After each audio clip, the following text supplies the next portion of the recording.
کے قریب ہونے کے لیے لاکھوں ڈالرز کا جو نیا کھیل، نتیجہ کیا نکلا اس کا میں آپ کو بتاتا ہوں. شہزادہ خان کا قاسم بھی میدان میں آیا. علیمہ خان کے دونوں بیٹوں کی گرفتاری کے بعد انٹرنیشنل انٹرویو دنیا بھر میں وائرل ہے.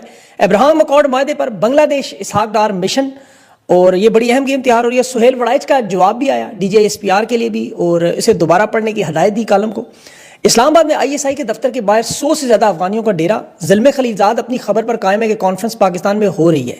اس کے ساتھ وکلا بار کونسل کی خریداری 27ویں ترمیم کے سلسلے میں یورپ کے دورے، اور لندن میں عادل راجہ پر بھی حملے کی خبریں آ رہی ہیں. پاکستانی اسٹیبلشمنٹ کے بعد جو نیتن یاہو سوشل میڈیا پر پابندی لگا رہے ہیں، ٹک ٹاک بین کی جا رہی ہے، اور اس کی تفصیل میں ساری آپ کو بتاتا ہوں. لیکن سب سے پہلے امریکہ میں جو ابھی بزنس ٹوڈے نے بڑا انکشاف کیا کہ شدید ترین اقتصادی بحران کے باوجود جو سفارتی داؤ کے لیے 4 بڑی کمپنیاں لابنگ کے لیے ڈونلڈ ٹرمپ تک پہنچنے کے لیے توسیع کے معاملے پر وائٹ ہاؤس کے لوگوں سے، دفاعی کمیٹیوں سے معاملات طے کرنے کے لیے پانی کی طرح پیسہ خرچ کیا جا رہا ہے. یہ 4 بڑی کمپنیوں کے نام سامنے ہیں جو آرچڈ ایڈوائزر کے نام سے، جسے 2.5 لاکھ مہینہ دیا جا رہا ہے کہ یہ I M F World Bank تک رسائی پہنچائے تاکہ قرضہ پہلے لینے میں مدد ملے، اس کے بعد اس کو خرچ کیا جائے گا. دوسری لیگل کمپنی سیڈن کے نام سے، سیڈن لا، وائٹ ہاؤس کے اندر جو national security council, state department, Congress کی کمیٹیوں کے ساتھ معاملات طے کرنے کے لیے، میٹنگز کے لیے انہیں $2 لاکھ مہینہ دیا جا رہا ہے. اور تیسری اہم کمپنی جس میں ڈونلڈ ٹرمپ کے ذریعے اپنی مدت ملازمت توسیع کا معاملہ پیش کیا جا رہا ہے، وہ ڈونلڈ ٹرمپ کا باڈی گارڈ میں نے آپ کو بتایا تھا، اسے بھی کیتھ شلر، اور نیو یارک کے ایک پولیس افسر کے جارج سیرل،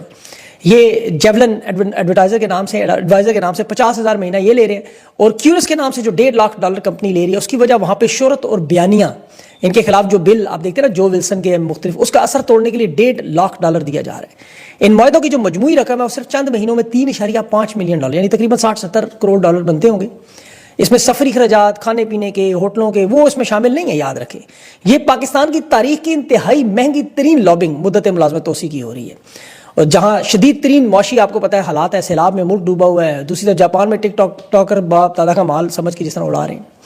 تو یہاں امریکی حمایت حاصل کرنا، قیمتی معدنیات، سرمایہ کاری، ٹرمپ تک پہنچنا، اور یہ الزام لگاتے تھے کہ اوورسیز امریکن ڈاکٹر ہیں جی، بڑا پیسہ ان کے پاس، مہنگے ڈنر کراتے ہیں. اب یہاں دیکھیں حالات کیا ہیں. ابھی تو دیکھیں جو حالیہ دورے میں کچھ لوگ آئے تھے وہ بھی ان لابنگز کو کروانے میں بڑی مدد کر رہے ہیں، اور اصل مقصد صرف اور صرف یہ ہے، یہ 27 نومبر کی توسیع، اس کے لیے 27ویں ترمیم بھی آپ کو پتا ہے، اس کے لیے بھی سپریم کورٹ کی بار ایسوسیشن کے 27 رکنی وفد کو یورپ کے دورے پر بھیجا جا رہا ہے. 27 رکنی، وہ وہاں یورپ میں شینگن کا ویزا ہے، یونان میں رہیں گے، وہاں یورپی جو عدالتی ادارے ہیں، پارلیمنٹس وغیرہ ہیں، جنہوں نے ملٹری کورٹس پر پابندیاں لگانے کی کوشش کی. یاد رکھیں ان کے ساتھ معاملات بہتر کرنے کے لیے وہاں پہ جو بزنس کمیونٹی کے انچارج وغیرہ لوگ ہیں وہ بھی ان کے استقبال کر کے مدد کریں گے. تو یہ ساری کوشش کی جا رہی ہے دھڑا دھڑ. اور تیسری کوشش اسحاق ڈار کو ابراہم الانس معاہدے کے لیے بنگلہ دیش کے لیے تیار کیا جا رہا ہے. وہاں 2012 کے بعد یہ پہلا وزیر خارجہ جا رہا ہے اس دورے میں. بظاہر تو پاکستان بنگلہ دیش کے تعلقات ہیں، لیکن اصل معاملہ وہی پس پردہ وہ عرب ریاستوں کی مدد سے جو ابراہم اکارڈ میں پاکستان کو ذمہ داری دی گئی کہ آپ جائیں، جا کے تمام مسلمان ممالک کو گھیر کے لائیں، مغرب کو، امریکہ کو یہ تاثر دے کے جی دیکھیں ہم آپ کے لیے کیا کیا کر رہے ہیں. تو یہ جو کچھ اندر پاکستان کے انسانی حقوق کا معاملہ ہے، خلاف ورزیاں ہیں، وہ مغرب کی، امریکہ کی طرف سے، عرب دنیا کی طرف کوئی دباؤ نہ آ سکے، انہیں خوش رکھا جائے. یہ بالکل اسرائیل کی اگر آپ سفارتکاری دیکھیں تو وہ بالکل اسی طرح کرتے ہیں، سیم ان کا سٹائل یہی ہے. سفارتکاری کے ذریعے امریکہ میں، یورپ میں وہ ایسے ہی اپنے ساتھ تعلقات بناتے ہیں. دوسری طرف فلسطین کے اندر وہ دبانے کے لیے سوشل میڈیا سمیت تمام پابندیاں. ابھی اسرائیل میں ٹک ٹاک پہ دیکھیں انہوں نے فوج کے خلاف بات کرنے کو یہودیوں پر تنقید بنا دیا. اندازہ کریں کہ یہ مذہب پر تنقید ہے. باقاعدہ ٹک ٹاک نے کمیونٹی گائیڈ لائنس کی کہ اسرائیل کی فوج پر آپ تنقید کریں گے تو پھر آپ کی وہ بین ہو جائے گا. تو فوج کا معاملہ ہے سارا. یہاں کر کے دیکھ لیں، یہاں بھی آپ کا اکاؤنٹ بین. جس طرح پاکستان میں دیکھیں فائر وال لگی، سوشل میڈیا کے اکاؤنٹس بند ہوئے، میرا بھی بند ہے ابھی یوٹیوب، اور بہت سارے اکاؤنٹس بھی اسی طرح ٹویٹر وغیرہ کے بند کیے گئے، سوشل میڈیا کے لوگوں کو اٹھایا گیا. 1971 میں یقین کریں اگر یہ سوشل میڈیا ہوتا تو اسے بنگلہ دیش نہ بنتا. یہ تو مطالعہ پاکستان میں ہم پھنسے رہے، یا سہیل وڑائچ جیسے لوگوں کے کالموں میں پھنسے رہے جن کی کلئی اب جا کے کھلی. لوگوں کو تو شعور آ چکا ہے، قوم اب دیکھیں جانتی ہے کہ اپنے حقوق کے لیے آواز بلند کرنی ہے.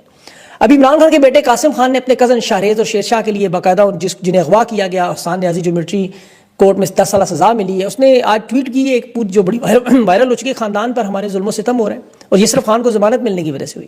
تو اس نے کہا ہم ان کاموں سے نہیں ٹوٹیں گے، جو مرضی کر لیں، ہم ناانصافی دنیا کے سامنے رکھیں گے، یہ ظلم ختم ہوگا انشاءاللہ. علیمہ خان کا بڑا اہم انٹرویو جو پوری دنیا میں وائرل ہو چکا ہے، لاکھوں لوگوں نے دیکھا. ماریو نوفل کے ساتھ آپ کو پتا ہے انگریزی میں انٹرویو تھا، جس قابل ذکر شخص سے بات ہوئی اس نے کہا کہ انٹرویو دیکھا ہے. ماریو نوفل بڑا زبردست مضبوط آواز رکھنے والا بندہ ہے، اچھی جان پہچان ہے میری بھی، وہ سب کام کی بات کرتا ہے، بڑی کام کی بات.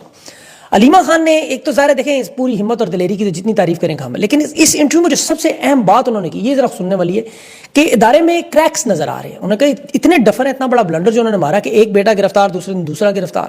یہ بہت بڑی بیوقوفی ہے. یہ چیز ثابت کر رہی ہے کہ یہ گھبرائے ہوئے ہیں, ورنہ عقل مند یہ فیصلہ نہیں کرتا.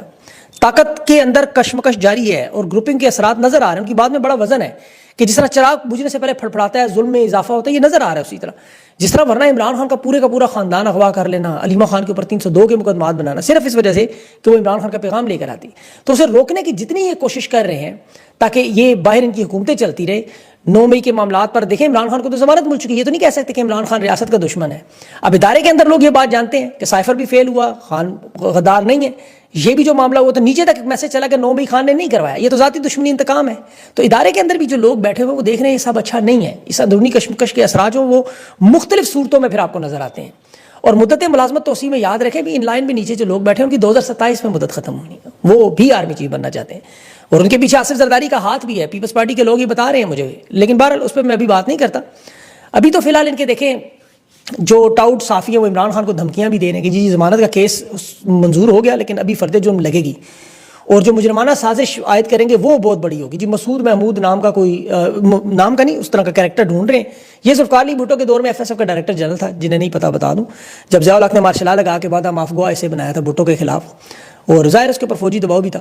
اس نے عدالت میں بیان دیا تھا جس کی وجہ سے بھٹو کو پھانسی ہوئی. اب یہ چاہتے ہیں اس طرح کے گواہ بنائیں, اور یہ ہم پچھلے 2 سال سے ابھی انہوں نے نصرت جاوید صاحب کے ذریعے پیغام بھیجا کہ جی فرد جرم اس لیے نہیں لگا رہے کہ ہمیں مسعود محمود کوئی نہیں مل رہا. ایک ملا ہے وہ خاموش ہے, ظاہر ہے جنرل فیض کی بات کر رہے ہیں. اور جنرل فیض کے بارے میں تو دیکھیں کل شیر افضل مروت نے بھی یہ خبر جاری کروائی, شیر افضل سے انہوں نے کروائی ہے کہ جنرل فیض کو اس لیے گرفتار کیا کہ خان کے ساتھ اس کی ملاقات ہوئی جب وہ مطلب باہر تھا, گرفتار نہیں ہوا تھا, اور جس ڈپٹی سپرنٹینڈنٹ ریالہ جیل نے کروائی تھی کرام اسے بھی گرفتار کیا تھا. لیکن 2 سال سے زیادہ ہو گئے, عمران خان کے خلاف ایک گواہ ایسا نہیں مل سکا. اب اندازہ کریں ایک گواہ 24 کروڑ لوگوں میں کہ جو خان پر ایسے الزام لگائے. 9 میں الزام تھا سب سے بڑا, وہ تو ختم ہو گیا. اب پیچھے توشہ خانہ ہے یا القادر ٹرسٹ ہے, کرپشن کے کیسز ہیں, وہ اس میں بھی ملک ریاض کو وعدہ معاف گواہ بنانے کے لیے انہوں نے پورے کا پورا بیریا ٹاؤن تباہ برباد کر دیا, لیکن ملک ریاض نہیں گواہ بنا. صرف وہ نہیں, آپ اندازہ کریں کابینہ میں زبیدہ جلال پرویز خٹک جیسے لوگ موجود تھے, ان کے ساتھ ہیں, وہ گواہی دینے پہ تیار نہیں ہوئے. سائفر میں اعظم خان کو انہوں نے اٹھایا, اغوا کیا, کیا کچھ کر لیا, لیکن وہ گواہی دینے پر تیار نہیں ہوا, کیونکہ جو بھی گواہ آتا ہے اس سے پتا ہے کہ اگر خدا نہ خواستہ عمران خان کو اس کی گواہی کی وجہ سے کوئی ذرا سا بھی نقصان پہنچا تو ان کے ساتھ تو جو ہوگا بعد میں وہ تو بعد, لیکن یہ بچ نہیں سکیں کیونکہ قوم کی محبت جو خان سے وہ جانتے ہیں. مسعود محمود کو ضیاء الحق نے امریکہ برطانیہ میں منتقل کروایا, وہ بڑی گمنامی میں بدنامی میں ذلیل و خوار ہو کے مارا گیا, کبھی پاکستان نہیں آیا. اس کے جو قریبی لوگ تھے وہ بتاتے تھے اس دور کی کتابوں میں کہ عبرتناک موت تھی, خاندان کے لوگوں نے نام تک بدل لی اور چھپتے رہے ساری زندگی, کسی کو نہیں پتا کہاں تھے. اب اوورسیز پاکستانی تو آپ کو پتا ہے اس دور میں جہاں سوشل میڈیا کا دور ہے لوگ بھوسے کے ڈھیر میں سے بھی سوئی نکال لیتے ہیں, تو یہ کوئی جنرل باجوہ جنرل ندیم انجم تو ہے نہیں, چھپ جائیں گے, کسی کو پتہ نہیں چلے گا. تو اس لیے گواہی پہ کوئی تیار نہیں ہوتا, اتنا بڑا رسک کوئی نہیں لے سکتا. ابھی دیکھیں سہیل وڑائچ جس کا مطلب کالم ایک آیا, 3 کالم آئے بلکہ اکٹھے انٹرویو کے نام پہ, اس کا رد عمل آپ دیکھ لیں. اس نے کہا جی میرا معاملہ تاریخ پہ چھوڑ دیا میں نے, ان کے دعوے رد کر رہے ہیں کہ جی برسلز میں جو ملاقات تھی اس میں قرآنی آیات بھی پڑھی گئی, معافی بھی مانگنے کی بات ہوئی, فرشتے اور شیطان کی گفتگو بھی ہوئی. سہیل وڑائچ نے دوبارہ دعویٰ کیا, اس نے کہا یہ تو تقریر کا ایک ٹکڑا ہے, باقی آپ جو مرضی اس پہ تعویل ڈالیں آپ کی مرضی ہے, میں فیصلہ تاریخ پہ. سہیل وڑائچ پہ پیکا پہ FIR درج ہوئی ہے. اب ان کے وہ ٹاؤٹ کامران شاہد نے کہا ہے جی کہ یہ FIR تحریک انصاف کے لوگوں نے کروائی ہے, اندازہ کریں.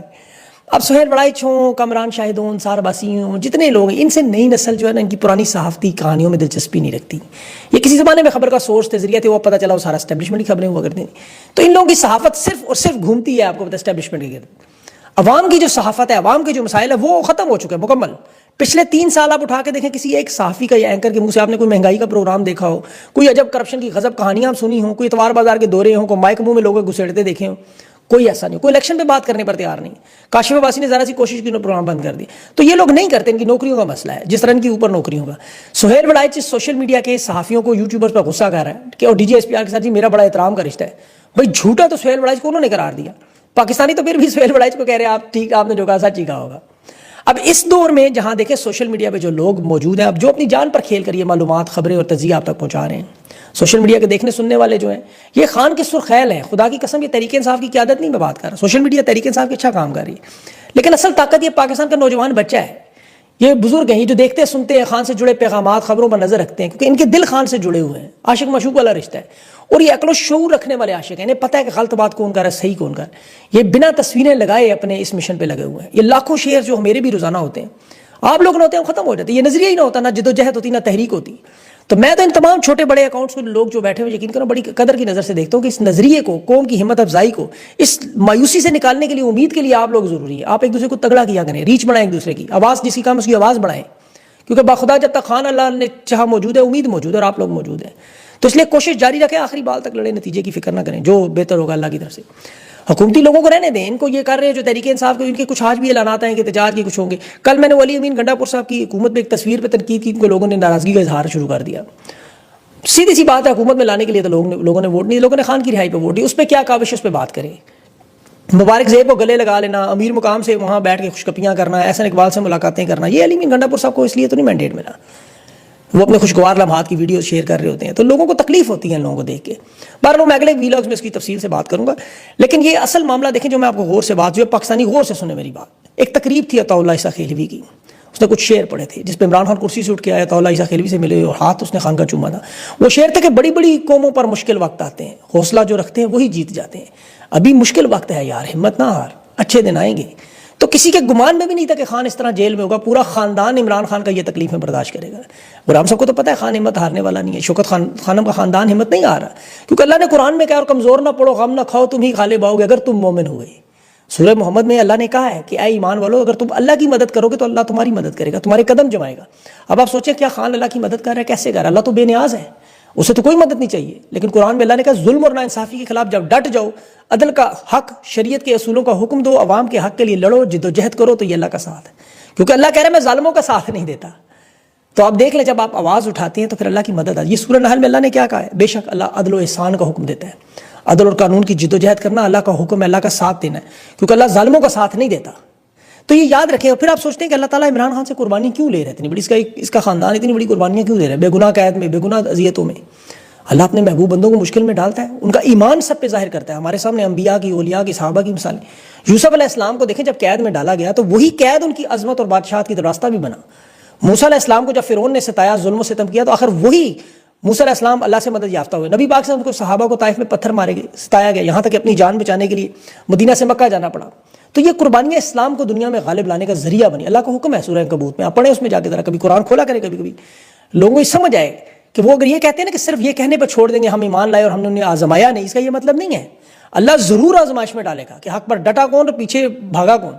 اس کو آپ 2-3 دفعہ پڑھیں اس آیت کو, آپ کو سمجھ آ جائے گی کہ ہم سب کہتے ہیں ہم ایمان لائے, ہم سارے اپنے آپ کو مسلمان کہتے ہیں, لیکن جب ہمارے اوپر آزمائش آتی ہے تو کیا ہم حق پر کھڑے ہوتے ہیں یا ہم بھاگ جاتے ہیں. دیکھیں نواز شریف بھی اپنے آپ کو یہی کہتا ہے نا, مسلمان کہتا ہے, حق پہ کہتا ہے. زرداری بھی کہتا رہا, محترمہ بھٹو بھی کہتی, سارے کہتے رہے, لیکن کون کھڑا ہوا جب اذیت آئی, آزمائش آئی, اور کون بھاگ گیا. خان پر آج آزمائش آئی ہوئی جس کا دیکھیں پوری قوم کا کفارہ عمران خان اور اس کا خاندان ادا کر رہا ہے. اور حدیث ہے دیکھیں کہ قوم پر وہ حکمران مسلط کیے جاتے ہیں ان کے اعمال کے مطابق ہیں, جیسی عوام ویسے حکمران. تو یہ کفارہ عمران خان اور اس کا خاندان جو ہے قربانیوں سے ادا کر رہا ہے. یہ جو ظلم اور قید آپ کو سختیاں نظر آتی ہیں, یہ ہمارے سامنے مثالیں موجود ہیں. موسیٰ علیہ السلام نے فرعون کے ظلم کے مقابلے میں سب سے پہلے اپنی جان خطرے میں ڈالی. یوسف علیہ السلام جب قوم کو بچانے کے لیے نکلے تو بے گناہ قید کاٹی, وہی قید اس قوم کی نجات کا ذریعہ بنی. رسول اللہ صلی اللہ علیہ وسلم جو مظالم برداشت کرتے رہے کفار مکہ کے, وہ اس قوم کے لیے تھے. یہ قربانیاں اسلام کو مضبوط کرتی نہیں, یہی کربلا میں ہوا. تو آج جو عمران خان قربانی دے رہا ہے یا باقی جو بھی حق پر قربانی دیتے ہیں جب سوئی قوم کو جگانے کے لیے, تو یہ آزادی, خاندان کو سب کچھ داؤ پر لگانا, یہ اس قوم کے لیے کفارہ بھی ہے اور امتحان بھی ہے. اگر ہم یہ سمجھ گئے تو یقین کریں نجات کا راستہ ہے. اگر ہم اس میں مزید پھنسے رہے, بے حس رہے, تو آزمائشیں, سختیاں, تکلیفیں مزید ہوں گی. اب قوم وہ برداشت نہیں کر سکتی. دیکھیں اللہ نے مصیبتیں اور تکلیفیں بھیجی ان لوگوں کو جو برداشت کر سکتے, کیونکہ اللہ کہتا ہے نا کہ میں کسی کو اس کی جان سے, اس کی طاقت سے زیادہ بوجھ نہیں ڈالتا. اس کا مطلب آپ یہ جو کچھ برداشت کر رہے ہیں یہ آپ کی طاقت میں ہے. اگر یہ آپ کی طاقت سے زیادہ ہوتا اللہ آپ کو دیتا ہی نا. اور پھر اللہ کہتا ہے تنگی کے ساتھ آسانی ہوگی, مشکل کے بعد آسانی ہوگی. تو یہ عطا اللہ عیسیٰ خیلوی نے شعر پڑھے نا کہ حوصلہ جو رکھتے ہیں وہی جیت جاتے ہیں.